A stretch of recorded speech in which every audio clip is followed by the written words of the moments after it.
नमस्कार, बहुत स्वागत है आपका। आप देख रहे हैं प्लेनेट पांडे और मैं हूं आपके साथ शैलेंद्र पांडे।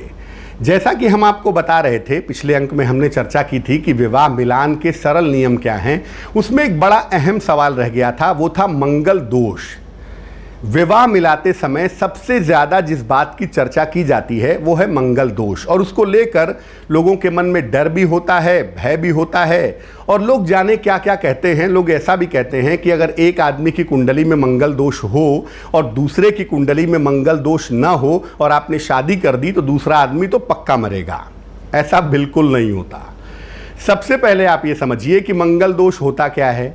देखिए, मंगल जो होता है ना, वो रिश्तों का मालिक है, रिश्तों की गर्माहट का मालिक है। पति पत्नी का आपसी सामंजस्य कैसा होगा, पत्नी परिवार में कितना एडजस्ट कर पाएगी, पति ससुराल वालों के साथ कैसा रहेगा, इसके पीछे मंगल बड़ा अहम होता है। और महिलाओं का जो बायोलॉजिकल क्लॉक है, जो बायोलॉजिकल साइकिल है, महिलाओं का जो शरीर है, उसमें भी मंगल की बड़ी अहम भूमिका होती है।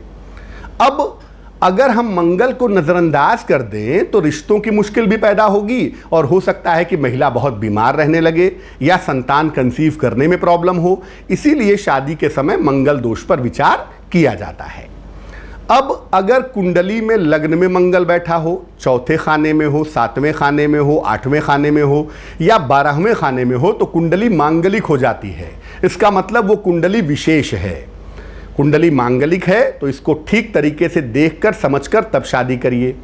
मैं आपको बता दूं कि लग्न का जो मंगल होता है और जो 8वें खाने का मंगल होता है, ये ज़्यादा खतरनाक होता है।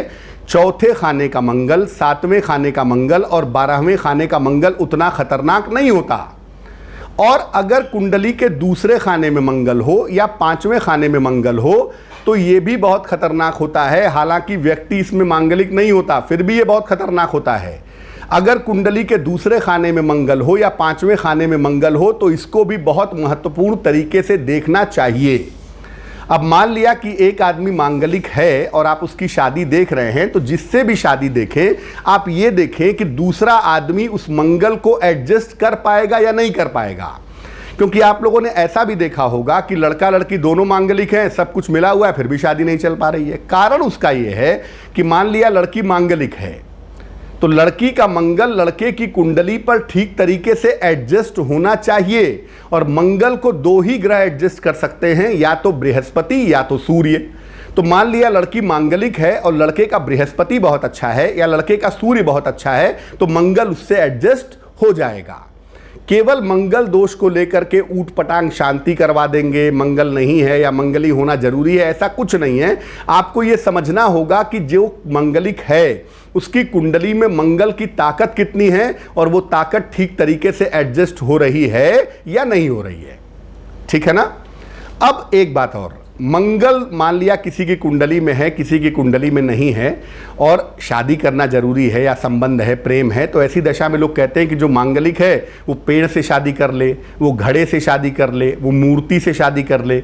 ऐसा करना बिल्कुल भी उचित नहीं है, क्योंकि आप तो घड़े से शादी कर लेंगे, पेड़ से कर लेंगे, मूर्ति से कर लेंगे, लेकिन मूर्ति तो आपसे शादी करेगी नहीं, घड़ा भी आपसे शादी नहीं करेगा, पेड़ भी नहीं करेगा, तो शादी होगी ही नहीं।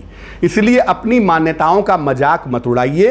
प्रैक्टिकली इस बात को सोचिए कि अगर आपकी कुंडली में मंगल दोष है और आपकी शादी किसी ऐसे व्यक्ति से या लड़की से हो गई है जो मांगलिक नहीं है, तो आप ऐसा करिए कि इस मंगल को बैलेंस करने के लिए नित्य प्रातः सूर्य को जल चढ़ाइए। मंगल को सूर्य बैलेंस कर सकता है। विष्णु सहस्त्र नाम का पाठ करिए और हनुमान जी की पूजा करिए। ऐसा करने से मंगल दोष से संबंधित जो समस्याएं हैं वो दूर हो जाएंगी।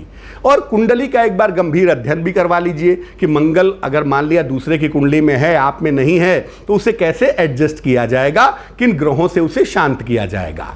लेकिन ये समझना कि अगर एक मांगलिक नहीं है दूसरा मांगलिक है और मरने जीने की नौबत आ जाएगी, ऐसा हर मामले में नहीं होता। तो प्लेनेट पांडे के आज के अंक में बस इतना ही। अब अगले अंक में हम आपको बताएंगे 21 जून के महा सूर्य ग्रहण के बारे में और इसके प्रभाव के बारे में, और फिर हाजिर होंगे एक दिन आपके साथ लाइव शो में और आपके सवालों के जवाब भी देंगे। फिलहाल तब तक के लिए आप जरूर सब्सक्राइब करें हमारा YouTube चैनल प्लेनेट पांडे। मुझे दीजिए इजाजत। नमस्कार।